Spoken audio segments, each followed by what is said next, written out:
విషయం బయటికి రాలేదు. అందరూ ఏకమైపోయి మా అమ్మాయిని చంపుకున్నారు. ఇప్పుడు వరకు కనీసం ఎలా జరిగిందనేది ఇప్పటివరకు నాకు అసలు తెలియదు. అసలు ఎందుకయింది ఇలా? అసలు మాకు దరిద్రం ఏంది? ఇక్కడ సీట్లు రావడమా దరిద్రమా అని.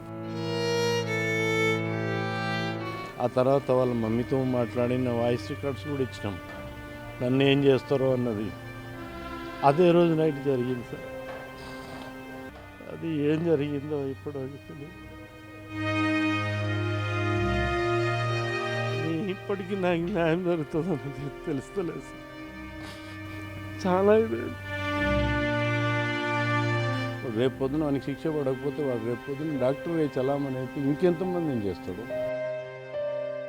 కాకతీయ మెడికల్ కాలేజ్ పీజీ విద్యార్థి ప్రీతి మృతికి పూర్తిగా సైఫే కారణం అంటూ చెప్పేసి అయితే రిమాండ్కి పంపిన నేపథ్యంలో తను కోర్టును ఆశ్రయించడం జరిగింది. ఏదైతే ఎలాంటి ఆధారాలు లేకుండా నన్ను ఎలా సస్పెండ్ చేస్తారు అని చెప్పేసి ఏదన్నా నాకు షోకాజ్ నోటీస్ ఇవ్వాలి, నోటీస్ ఇస్తే కానీ నన్ను నోటీస్ ఇవ్వకుండా ఎలా సస్పెండ్ చేస్తారని సైఫ్ కోర్టును ఆశ్రయించాడు. హైకోర్టును ఆశ్రయించిన నేపథ్యంలో అప్పుడు మళ్ళీ తను క్లాసులకు తన మీద ఉన్నటువంటి సస్పెన్షన్ను ఎత్తివేస్తూ హైకోర్టు మధ్యంతర ఉత్తర్వులు ఇచ్చింది. ఆ ఉత్తర్వుల నేపథ్యంలోనే కాకతీయ మెడికల్ కాలేజీకి సంబంధించిన యాంటీ ర్యాగింగ్ కమిటీ నవంబర్ 9న విచారణ చేపట్టింది. ఈ విచారణకు సంబంధించి పూర్తిగా ప్రీతి ఏదైతే ర్యాగింగ్ వల్లనే మృతి చెందింది, ఆత్మహత్య చేసుకుంది అని చెప్పేసి అయితే నిర్ధారణకు వచ్చారు. ఏదైతే 97 రోజుల పాటు సైఫ్ క్లాసులు అటెండ్ అయ్యారో మళ్ళీ ఆ 97 రోజుల పాటే మళ్ళీ సస్పెన్షన్ను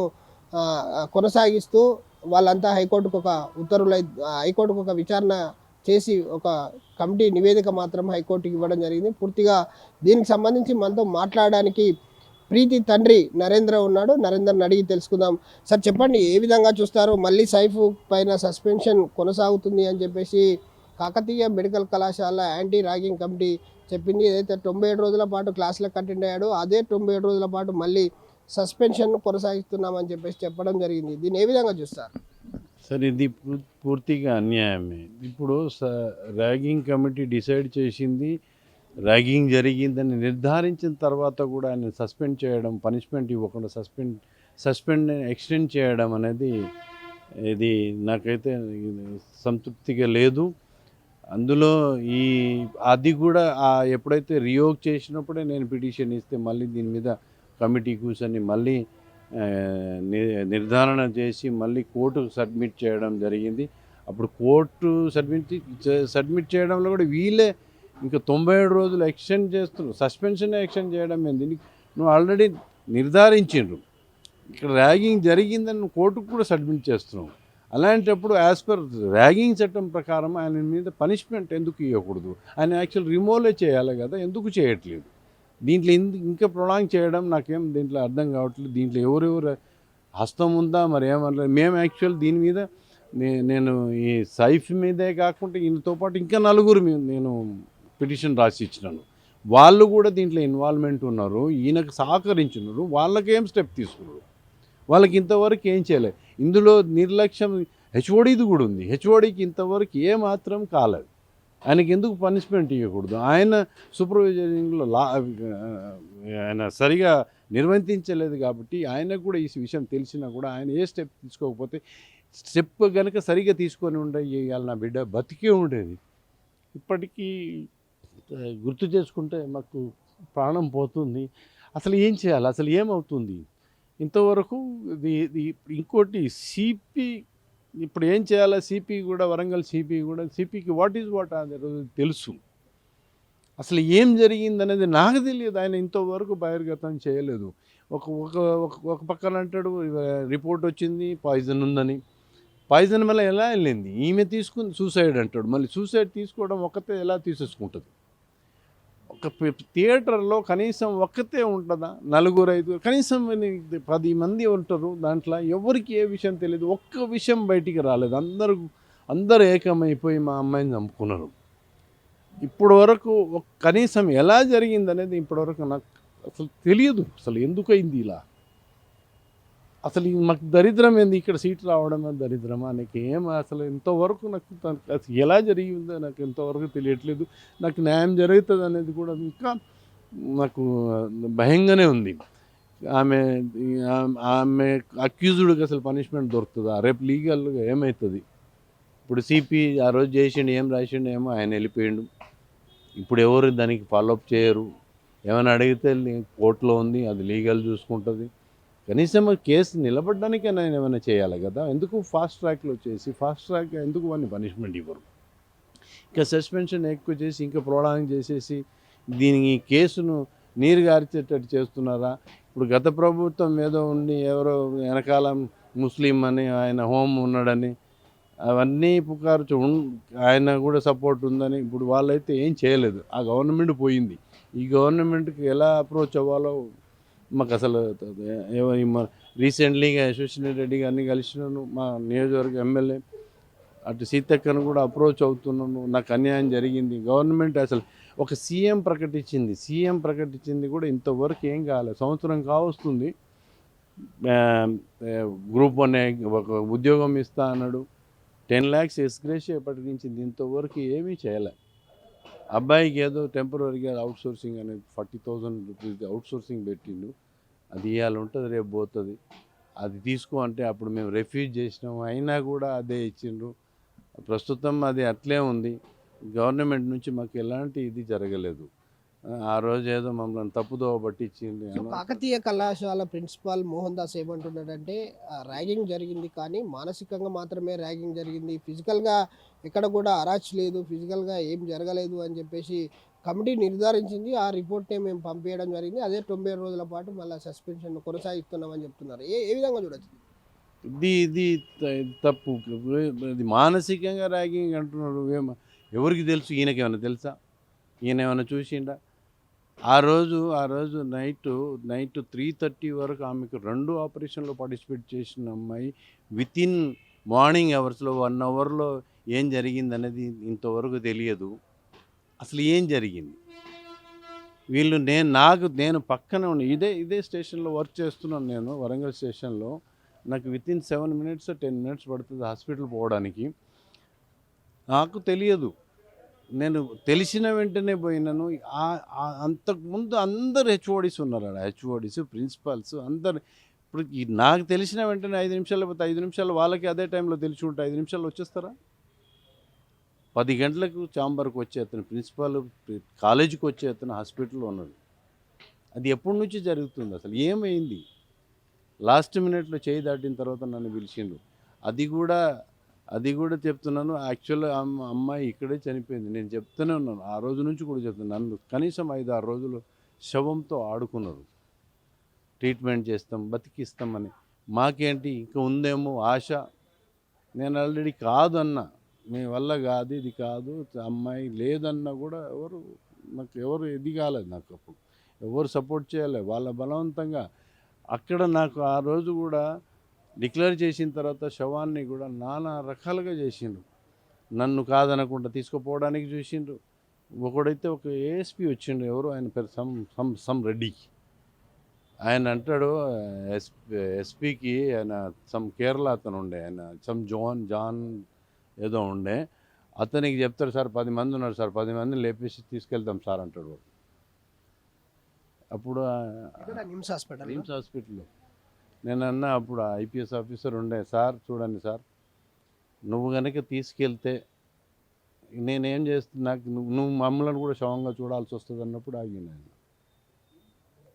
అంత ఘోరంగా చేసిండ్రు. వాళ్ళే తీసుకుపోయినారు. వాళ్ళే నన్ను సరిగా బాడీ దగ్గర కూడా సరిగా రానిలే, వాళ్ళే దహనం చేసినట్టు చేసిండ్రు. అంత ఘోరంగా చేసిండ్రు సార్. నాకు దీంట్లో నాకైతే అన్యాయం జరిగింది. ఇప్పటి వరకు అసలు ఏమీ లేదు. ఆ కేసు ఏమవుతుంది అనేది కూడా లేకుండా పోతుంది. దానికి ఇప్పుడు ఎవరు ఫాలోఅప్ చేస్తలేరు. అది ఇప్పుడు ఆ కేసు కూడా ఇక్కడ నడుస్తున్నది. మొన్న లాస్ట్ టైం డిసెంబర్లో ఎప్పుడో వాయిదా ఉంటే తీసుకుపోయి జూన్లో వేసిండ్రు వాయిదా. అది జూన్ వరకు వేయడం నాకేం అర్థం కాలేదు. ఏందో మాకు అర్థం కాలేదు. అది జూన్ వరకు వేయడం ఏంటి? దీనికి ఇంకా త్వరితంగా క్లోజ్ చేయాలి కానీ ఇంకా ప్రొలాంగ్ చేస్తున్నారు. లాస్ట్కి ఏం చేయాలనో నాకేం అర్థం కావట్లేదు సార్. దీనికి నేను కూడా ఏకాకి అయిపోయినాను. అప్పుడు సార్ అంటే ఆ సంఘటన జరిగి అనస్థీసియా డిపార్ట్మెంట్లో జరిగింది. అనస్థీసియా హెచ్ఓడి కూడా ప్రీతి చెప్పుకోవడం జరిగింది. ఆ ఎంజీఎంలో అదే రోజు చనిపోయింది అనుకుంటున్నారా మీరు? అదే రోజు జరిగింది సార్. యాక్చువల్ ముందు రోజు అన్నీ ఆయన దృష్టికి తీసుకోపోవడం నేను తీసుకుపోవడం జరిగింది. అంతకుముందు జరిగింది. వాళ్ళకి తీసుకుంటే వాళ్ళు ఏం స్టెప్ తీసుకోకపోతే నేను లాస్ట్‌కి తీసుకుపోవట్లేదని నేను పోలీస్ దగ్గర కంప్లెయింట్ చేయాల్సి వచ్చింది. లేకపోతే అక్కడి వరకు పోదు. సామాన్యంగా పోలీస్ వరకు పోతే బాగుండదనుకొని నేను అక్కడి వరకు పోలే. లాస్ట్ కంప్లెయింట్ ఇవ్వడం అదే రోజు నైట్ జరిగింది సార్. ముందు రోజు నేను పోలీసుకి కంప్లెయింట్ ఇచ్చినాను. ఆయన ప్రిన్సిపల్‌కి ఫోన్ చేయడము, ఇదేదో అయిపోతుందని ఆ రోజు నైటే జరిగింది. కొందరు ఏం జరిగింది అనేది యాక్చువల్ అయితే ఇది ప్యూర్‌లీ నాకైతే మర్డర్ ఇది. ఇంతవరకు దీంట్లో ఏం జరిగిందని ఆమె అయితే నేను ఆ రోజు సాయంత్రం 10:30కి నేను ఆల్రెడీ డ్యూటీలో ఉన్నప్పుడు నేను కలిసినాను. అంటే మీరు మర్డర్ అంటున్నారు. ఎలాంటి మర్డర్ జరిగింది అనుకుంటున్నారు? ఇప్పుడు ఈ కంప్లైంట్ ఇచ్చినామని వాళ్ళు వాడే పాయిజన్ ఇచ్చిండేమో అనిపిస్తుంది. ఆయన వచ్చిండా లేకపోతే వాళ్ళకి ఎవరైనా సహకరించిండ్రా ఎలా జరిగిందని నాకు ఇంకోటి ఇప్పటికీ ఈ కేసును ఇన్వెస్టిగేషన్ చేస్తే అన్ని నిజాలు బయటికి వెళ్తాయని నేను ఇప్పటికీ కోరుకుంటున్నాను. నేను ఆల్రెడీ అది హైకోర్టులో కూడా ఉంది. చీఫ్ జస్టిస్ దగ్గర ఒక కేసు ఉంది. అది ఇంకా పెండింగ్లో ఉంది. అది ఏమైనా వెళ్తే బాగుండు అనుకుంటున్నాను. కానీ అది ఇంతవరకు దానికి అసలు ఎవరెవరు కౌంటర్ ఎలా వేస్తున్నారో అర్థం కావట్లేదు. అది ఇంకా ఆడనే ఉంది. ఒక అసోసియేషన్ అంటే యూనియన్ అతను పెట్టిండు, సమ్ ఎస్సీ ఎస్టీ అతను పెట్టిండు. అది ఇంతవరకు అట్లా పెండింగ్లో ఉంది. వాళ్ళు సిబిఐని దీనిలో ఇన్వెస్టిగేషన్ పెట్టాలని కూడా ఉంది. అది కనుక చేసి ఉంటే నిజాలన్నీ బయటికి వెళ్తాయి సార్. యాక్చువల్ అయితే మా అమ్మాయి సూసైడ్ చేసుకోదు అనేది నాకు ఇప్పటికీ నేను దాని మీదనే ఉన్నాను. నాకు ఎట్టి పరిస్థితుల్లో అలాంటి ఇదైతే నాకు అనుమానం లేదు. ఆ రోజు మిమ్మల్ని సిపి పిలిచాడు. ఏం మాట్లాడాడు అసలు? కేసుకు సంబంధించి ఆయన మాట్లాడాడా? కేసుకు సంబంధించి నేనైతే అన్నీ కరెక్ట్ చేస్తున్నాను, నేను ఇది చేస్తున్నాను. నాకు ఆయన ఏమంటాడు, నువ్వు వేరేది అంటే నేను ఒకటి చేస్తాను, నువ్వు ఒకటి చేస్తాను, నీకు లాస్ట్కి న్యాయం జరగదు, నేను చేసిందే కరెక్టు, నువ్వు ఇలా ఒప్పుకుంటేనే అవుతుంది అని నన్ను కన్వే చేయడానికే చూసింది. కానీ అసలు ఏం జరిగింది చెప్పండి సార్, మీకు ఐడియా ఉంది, కనీసం అట్లనే చెప్పండి, మాకు ఎలా జరిగిందని మనసు కన్నా మేము ఇది చేసుకుంటాము, చెప్పండి అన్న కూడా ఆయన ఏం జరగలేదు, అలాంటివి ఏం లేదు, ఈమెనే సూసైడ్ చేసుకుంది, ఈమెనే ఇంజెక్షన్ చేసుకుంది. ఒకప్పుడు ఏమో ఇంజెక్షన్ లేదంటారు, ఒక తర్వాత పోస్ట్మార్టంలో ఇంజెక్షన్ పాయిజన్ ఉందని అన్నారు. అది ఎలా వచ్చిందో ఏమో. ఫస్ట్ మాత్రం నీమ్స్లో బ్లడ్ తీసినప్పుడు ఏమీ పాయిజన్ లేదన్నారు. ఆ తర్వాత లాస్ట్ పోస్ట్మార్టంలో పాయిజన్ ఉందని వచ్చింది. అది ఎలా వచ్చింది పాయిజన్? అది ఏంది? అసలు ఇప్పుడు మన ఏదో తీసుకున్నది అన్నారు కదా, దానితో అసలు మనిషి చనిపోడు. మత్తుది అది. వీళ్ళు ఆపరేషన్ చేసేటప్పుడు వాడేది. అసలు ఆ మత్తుది ఈమె దగ్గర ఉండదు. ఈమె దగ్గర ప్రాక్టికల్ కిట్ ఉంది. నేను అప్పటికీ వాదిస్తున్నాను, అది హాస్టల్లోనే ఉంది. ప్రాక్టికల్ కిట్ ఇచ్చిండ్రు, హాస్టల్లో ఆల్రెడీ సీజ్ చేసిండ్రు, అవన్నీ వీడియోస్ ఉన్నాయి. అది ఈమె దగ్గర ఉండదు. ఒకవేళ ఆపరేషన్ థియేటర్లో ఎవరికైనా వాడితే వాని పేరు మీద డ్రా చేసి వాడతారు. ఈమె దగ్గర ఎందుకు వస్తుంది ఆ మెడిసిన్? రికార్డులో ఉంటుంది. ఈమె కనుక ఆపరేషన్కి వాడడానికి తీసుకుంటే అది రికార్డులో చేసి తీసుకోవాలి, డ్రా చేయాల్సి వస్తుంది. ఈమె దగ్గర ఆ మత్తు పదార్థాలు ఎందుకు ఉంటాయి? మీరు ఆ రోజు సిపిని కలిసిన తర్వాత మీడియాతో మాట్లాడడానికి నిరాకరించారు. సిపిని కలిసి బయటకు వచ్చిన తర్వాత మీడియా కూడా మిమ్మల్ని కలవడానికి ప్రయత్నం చేసింది. కానీ మీరు మీడియా కూడా మాట్లాడలేదు. ఎందుచేత మాట్లాడలేదు? ఎవరన్నా మిమ్మల్ని వద్దన్నారా ఏంటి అసలు? నాకు జరిగింది అది. నాకు ఆ రోజు మీకు ఎలా చెప్పండి, కానీ బెదిరించడానికి తక్కువేం లేదు. నాకు కన్వే చేయడానికి, నీకు ఇలా అయితే కాదు, మేము ఉన్నాం, మేము చూస్తాం అనే వరకు వస్తేనే నేను దానికి ఇది చేయాల్సి వచ్చింది. యాక్చువల్ అయితే ఇప్పటికీ నాకు న్యాయం జరగలేదు. ఇదైతే నాకు అన్యాయమే జరిగింది. సో కోర్టును ఆశ్రయిస్తున్నారు. కోర్టుకి వెళ్ళినప్పుడు అంటే విచారణలో అసలు ఏం మాట్లాడుతున్నారు? మీ అడ్వకేట్స్ కానీ లేకపోతే వాళ్ళ సంబంధించినటువంటి అడ్వకేట్స్ కానీ ఏం మాట్లాడుతున్నారు? ఇక్కడ కేసులో పబ్లిక్ ప్రాసిక్యూటర్ గారు డిఫెన్స్ అయితే వాదిస్తున్నాడు, బాగానే అవుతుంది. ప్రస్తుతం ఆయనకి అప్పుడు రిమాండ్లో ఉన్నప్పుడు కనీసం బెయిల్ దొరకకుండా 56 days ఎంతో ట్రై చేసిన తర్వాత ఆటోమేటిక్గా బెయిల్ ఇచ్చేసిండ్రు. ఆ తర్వాత ఇప్పుడు కోర్టులో నడుస్తుంది. ఇంకా వాదన వరకు రాలేదు. వాళ్ళు ఏవో ఎవిడెన్స్ అడుగుతున్నారు, వాళ్ళ డాక్యుమెంట్స్ ఇస్తున్నారు. ఇంతవరకు అయితే కోర్టు బెంచ్ మీదకి డిస్కస్కి రానే లేదు. ప్రస్తుతం దాన్నే ఇంకా పొడిగించేసిండ్రు, జూన్ వరకు పెట్టేసిండ్రు. కోర్స్ పరిస్థితి ఏం అర్థం కావట్లేదు. అంటే మీరు సైఫ్‌కు సంబంధించి మీ ప్రీతికి సంబంధించి ఏదైతే ర్యాగింగ్‌కి పాల్పడి ఆహ్, ఆత్మ ఆత్మహత్య చేసుకుందో, ఏది ఆత్మహత్యకు పురుగొల్పినట్టు ఇప్పటికే కాకతీయ మెడికల్ కళాశాల ప్రిన్సిపాల్ చెప్తా ఉన్నాడు. మానసికంగా వేధించాడే తప్ప మానసికం అంటే ఆత్మహత్యకు ప్రేరేపించినట్టే కదా! ఆత్మహత్యకు ప్రేరేపించింది నేను కాదనట్లేదు. ఆల్రెడీ మా దగ్గర కూడా కొన్ని ఆధారాలు ఉన్నాయి. మా దగ్గర ఆమె వాయిస్ రికార్డులు ఉన్నాయి, ఆమె దగ్గర చాటింగ్స్ ఉన్నాయి, ఆమె ఫోన్లో అన్నీ ఉన్నాయి. అన్నీ ఎవిడెన్స్ తీసుకున్నారు. ఇప్పటివరకు ఫోన్ అన్నీ వాళ్ళ దగ్గర ఉంది, సీజ్ చేసుకొని ఉన్నారు. మొత్తం మెటీరియల్ సీజ్ చేసి ఉన్నాయి. ఇంతవరకు అవి కూడా ఇవ్వలేదు నాకు. ఇవ్వమని కోరినాను కోర్టుకు, ఇంకా ఇవ్వలేదు, ఇస్తామంటున్నారు. యాక్చువల్గా అవి కణమవుతున్నాయి. నాకు ఆమె వాడిన వస్తువులు ఎన్ని డబ్బులు పెడితే నాకు దొరుకుతాయి, కనీసం నాకు అవన్నీ ఇవ్వని అడుగుతున్నాను. అది ఇంకా ఇవ్వలేదు. దాంట్లో ఫోన్లో అన్నీ ఎవిడెన్స్ ఉన్నాయి. ఆమె మ్యాక్సిమం గ్రూప్లో చాలామందితో చాట్ చేసింది, చాలామందితో చేసింది. ఆయనను కూడా విభేదించింది. అనవసరంగా నాతో ఎందుకు పెట్టుకుంటున్నావు, నేనేం తప్పు చేసినాను అనేది కూడా ఉన్నది దాంట్లో. ఆ తర్వాత వాళ్ళ మమ్మీతో మాట్లాడిన వాయిస్ రికార్డ్స్ కూడా ఇచ్చినాం. నన్ను ఏం చేస్తారో అన్నది అదే రోజు నైట్ జరిగింది సార్. అది ఏం జరిగిందో ఇప్పుడు తెలియదు. దాంట్లోనే ఏం చేయాలో అర్థం కావట్లేదు సార్. మాకేం ఊరు లేదు. ఉన్న దాంట్లోనే తిరుగుకుంటూ పిల్లల్ని కాపాడుకున్నాను. కానీ ఉన్న మొత్తం అమ్మేసిన, ఒక 3 ఎకరాల వరకు ఉండే అది అమ్మేసి చదివిపించిన సార్ పిల్లల్ని. ఆమెను అంతవరకు చేసినాను. వాళ్ళు బాగుంటే చాలు అనుకున్నాను. నాకేమవుద్ది అనుకున్నాను, కానీ నాకు చాలా అన్యాయం జరిగింది. నాకు అది ఇప్పటికీ నాకు న్యాయం జరుగుతుంది అన్నది తెలుస్తలేదు సార్. చాలా ఇదైంది.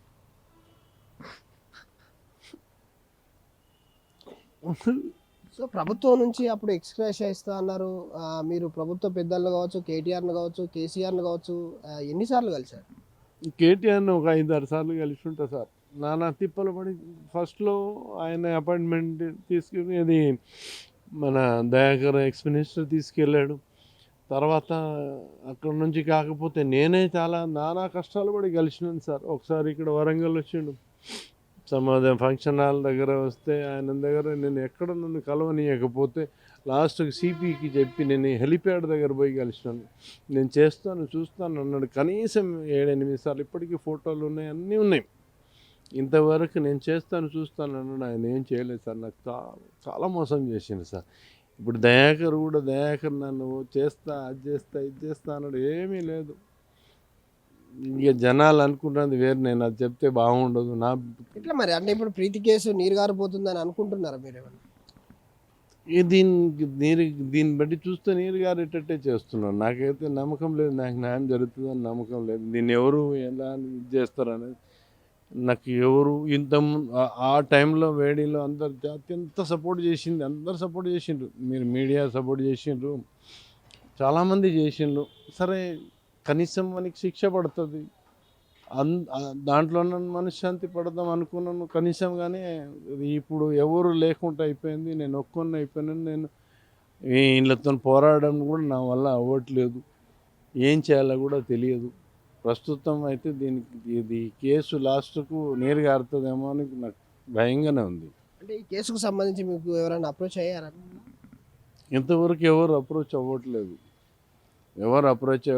మేమే అప్డేట్ తెలుసుకుంటున్నాం. ఆల్రెడీ మేము ఒక హైకోర్టులో కూడా మేము ఒక లాయర్ని పెట్టినాము. అది కూడా నడుస్తుంది, ఏం లేదు. దాని మీద కూడా ఇంకెవరకు రాలేదు. వాళ్ళకు సమ్ హోమ్కు ప్లస్ మెడికల్ కాలేజ్కు రెస్పాండ్ అడిగిండు. వాళ్ళు ఏదో కౌంటర్ ఫైల్ చేసిండు. దాని మీద ఇంకేం రాలేదు. నాకు జరిగిన అన్యాయము, మాకు ఈ కేసును రీఓపెన్ చేసేసి సరైన ఇన్వెస్టిగేషన్ చేసి దోషులను శిక్షించాలని కోరినాము. అది ఇంకా ప్రాసెస్లో ఉంది, ఇంకేం కాలేదు. అది చూస్తాం. మేమైతే దీన్ని వదిలిపెట్టని అనుకుంటున్నాను, కానీ నాకు ఎంతవరకు అవుతుంది అనేది అర్థం కావట్లేదు. నాకు ఇప్పుడు ఎవరు సపోర్ట్ లేదు, నేను ఒక్కనే ఫైట్ చేయాలా. చూస్తాను, నాకు సాధ్యమైనంత వరకు చూస్తాను సార్. నేను మాత్రం వదిలిపెట్టను. కేసు మాత్రం నేను కొట్లాడతా, అదేం లేదు. నేను మాత్రం నాకు అన్యాయం జరిగింది, నేను మాత్రం ఫైట్ చేస్తాను సార్. నేను వదిలిపెట్టను సార్. అంటే ఫైనల్గా ఏం కోరుకుంటున్నారు? వానికి శిక్ష పడాలి. ఇప్పుడు రేపు పొద్దున ఆయనకి, మా అమ్మాయి చనిపోయింది, ఒక మంచి నిండు జీవితం ఇదైపోయింది. ఇప్పుడు రేపు పొద్దున వానికి శిక్ష పడకపోతే వాడు రేపు పొద్దున డాక్టర్ చలామణి అయితే ఇంకెంతమందిని చేస్తాడు. నాకైతే ఆయన శిక్ష పడాల్సిందే, వాడు డాక్టర్గిరి పోవాలి.